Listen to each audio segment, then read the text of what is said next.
إن الحمد لله نحمده ونستعينه ونستغفره ونعوذ بالله من شرور أنفسنا ومن سيئات أعمالنا من يهده الله فلا مضل له ومن يضلل فلا هادي له وأشهد أن لا إله إلا الله وحده لا شريك له وأشهد أن محمدا عبده ورسوله أما بعد فإن خير الحديث كتاب الله وخير الهدي هدي محمد صلى الله عليه وسلم وشر الأمور محدثاتها وكل محدثة بدعة وكل بدعة ضلالة وكل ضلالة في النار. قال النبي صلى الله عليه وسلم إن أفضل الجهاد كلمة حق عند سلطان جائر. رواه ابن ماجہ و احمد و طبرانی. پچھلے درس میں جہاد کے لفظ کے بارے میں ہم نے دیکھا کہ اس لفظ کے معنی سخت کوشش کرنے کے ہیں، جس کے لیے انگلش میں اسٹرگل کا لفظ استعمال ہوتا ہے. اس میں یہ بات بھی ہم نے دیکھی کہ بہت سارے پرامن اعمال بھی جہاد کے زمرے میں شامل ہوتے ہیں، جن میں سے ہم نے دیکھا کہ حج جیسا عمل جس میں انسان تو دور جانور کا شکار بھی نہیں کیا جا سکتا ہے، ایسے عمل کو بھی اللہ کے نبی صلی اللہ علیہ وسلم نے جہاد کہا ہے.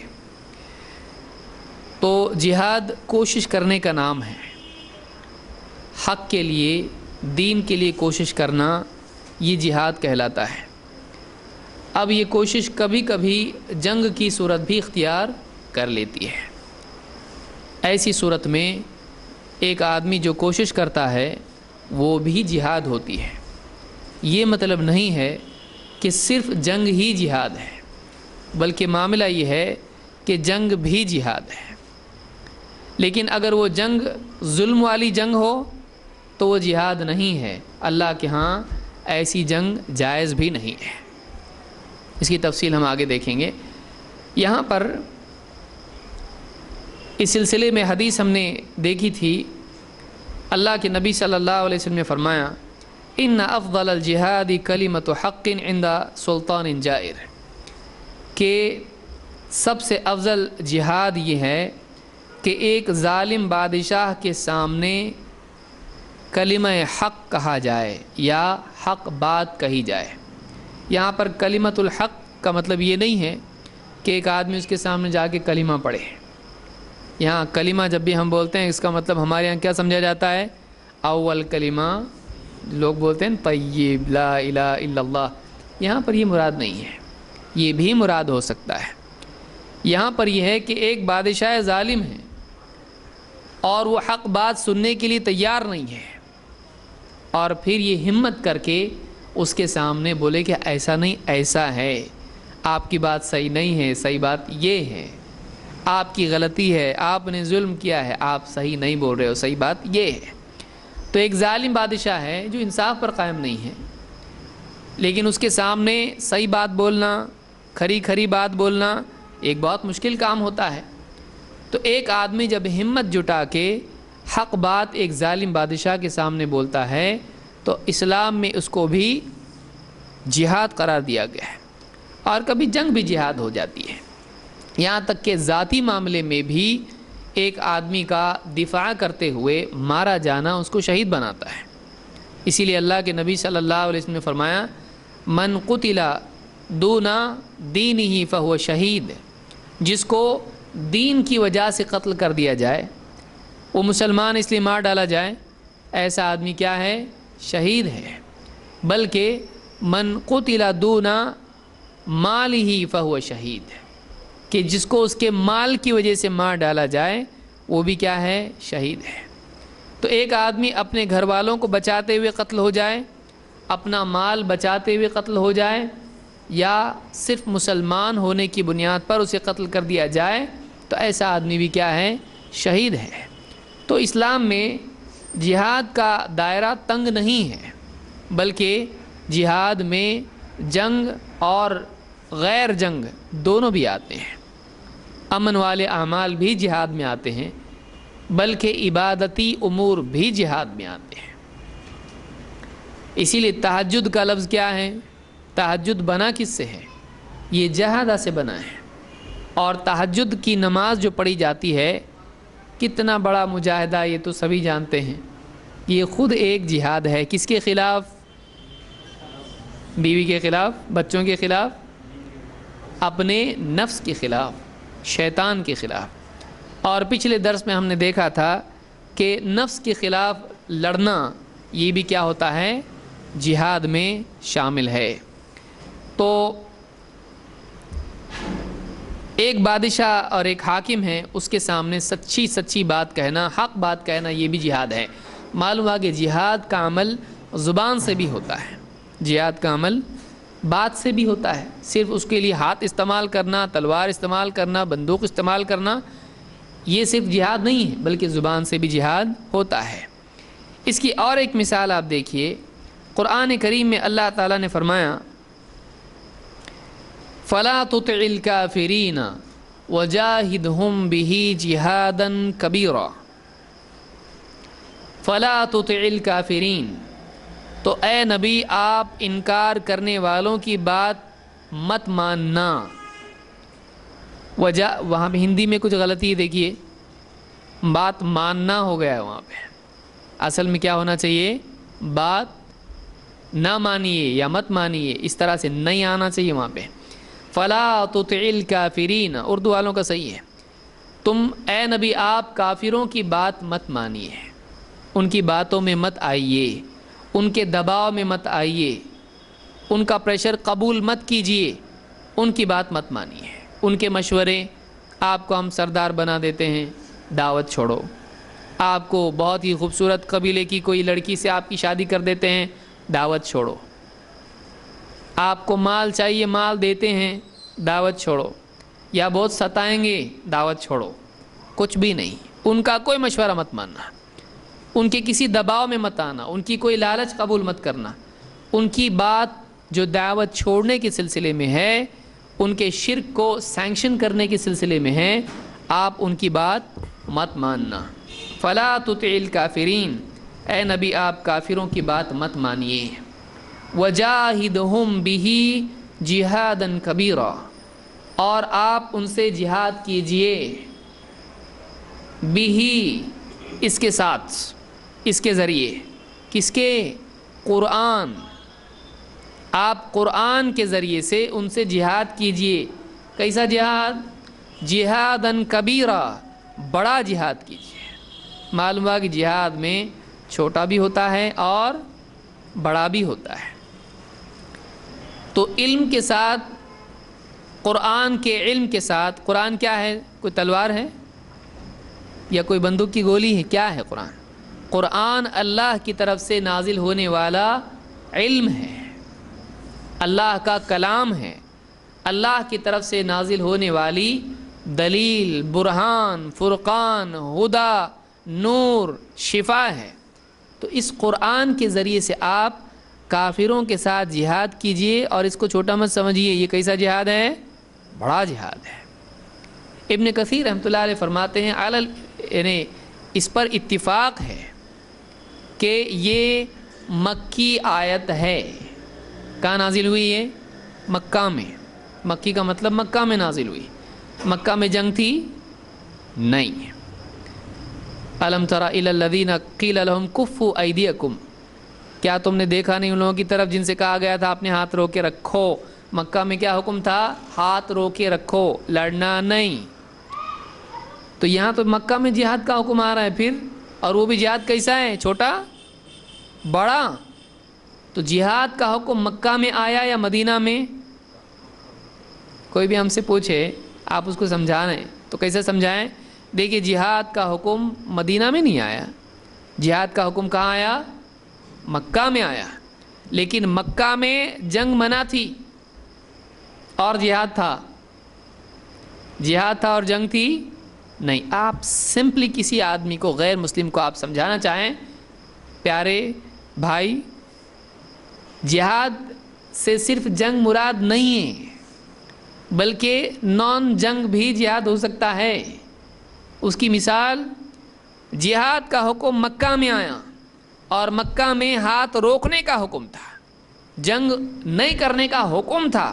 ایسا نہیں کہ کیے تو بھی چلے گا، نہیں کیے تو بھی کوئی بات نہیں، ایسا تھا.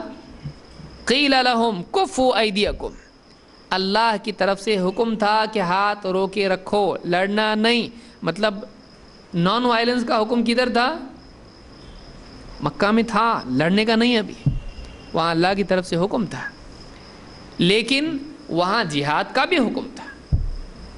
اور نہ صرف یہ کہ اللہ نے جہاد کا حکم دیا، بلکہ اس حکم کے لیے وسیلہ، سبب اور ہتھیار بھی ذکر کیا. تم کو یہاں جنگ کرنا ہے، لیکن یہ جنگ کون سی ہے؟ یہ ہاتھ والی جنگ نہیں ہے، یہ انٹلیکچول جنگ ہے. اور انٹلیکچول جنگ بہت بھاری ہوتی ہے. یہ اصل جنگ ہے، یہ اصل جنگ ہے، علمی جنگ. یہ اصل جنگ ہے، یہ بڑی جنگ ہے، یہ افضل جنگ ہے. کیوں بھائی؟ ابراہیم علیہ السلام نے جنگ جہاد کیا کہ نہیں؟ لیکن انہوں نے جنگ کی، کس سے جنگ کی؟ فرعون سے، حامان سے، نمرود سے. کس سے جنگ کی؟ ابراہیم علیہ السلام کے زمانے میں تھا کہ نہیں فرعون؟ اس زمانے میں بھی تھا. ذرا دیکھیے اس کو، ابھی وہ تفصیل کا وقت نہیں ہے. انہوں نے جو جنگ کی ابراہیم علیہ السلام نے، وہ علمی جنگ تھی. درس کے بعد میں سوال اگر کوئی ہے تو. انہوں نے جو جنگ کی وہ علمی تھی. انہوں نے اس وقت میں کھڑے ہو کر بات کی اس بادشاہ سے جو اس وقت میں تھا. میرا رب زندگی دیتا ہے، موت دیتا ہے. اس نے کہا تو میں بھی کرتا ہوں. قال انا احیی و امیت. دیکھیے سلطان جائر کے سامنے کیا بول رہے ہیں؟ حق بات بول رہے ہیں. اس نے کہا میں بھی زندگی دیتا ہوں، موت دیتا ہوں. لاؤ پکڑ کے ایک کو. کیا ہے اس کے لیے موت کی سزا ہوئی؟ چھٹی، جا تو گھر کو جا. اس کے لیے موت طے تھی، میں نے زندگی دے دی اس کو. میں زندگی دیتا ہوں لوگوں کو، بخشتا ہوں ان کو. لاؤ ایک کو پکڑ کے، اس کی زندگی ہے، چھٹی نہیں، اس کو مار ڈالو. اس کو میرے ہاتھ میں، کسی کو بے رکھنا، کسی کو مارنا، زندگی موت میں مالک ہوں اس کا. ابراہیم علیہ السلام نے پوائنٹ نمبر 2 کیا؟ میرا رب مشرق سے سورج نکالتا ہے، تو مغرب سے نکال کے بتا. فبہت الذی کفر. اب یہ کافر کیا ہو گیا؟ ہکا بکا رہ گیا. اب اس کو سمجھ میں نہیں آ رہا. اب آدمی کو تو بلا سکتا ہوں، سورج کو بول سکتا بھائی ادھر آؤ، بول سکتا ہے. سورج اس کے بس میں نہیں ہے. اب سورج کو نکالنے کے لیے اتنی بڑی طاقت، قدرت، قوت چاہیے، اس کے بس میں وہ نہیں ہے. تو جب اس نے یہ بات کی، پریکٹیکل کر کے بتایا، ابراہیم علیہ السلام نے کہا اچھی بات ہے، آ گیا تو اب برابر جال میں آ گیا. ٹھیک ہے، تو یہ کر کے بتایا نا، تو یہ بھی کر کے بتا. اب اسی لیے کیا کہا؟ میرا رب ایسا کرتا ہے آلریڈی. اس نے پہلے مرحلے میں نہیں کہا کہ کیا کرتا تیرا رب، مان کے چل رہا نا، سیکنڈ بھی مان کے چلنے کا. وہ زندگی موت دیتا ہے. ٹھیک ہے، اس نے کہا میں بھی دیتا ہوں. یعنی اب اس نے تسلیم کر لیا کہ ہاں تیرا رب ہے اور یہ میں بھی کرتا ہوں، تو ہم دونوں کرتے ہیں، تو مجھ کو مان، میں سامنے ہوں. ابراہیم علیہ السلام نے پیرالل دوسرا مسئلہ پیش کیا اس کے سامنے.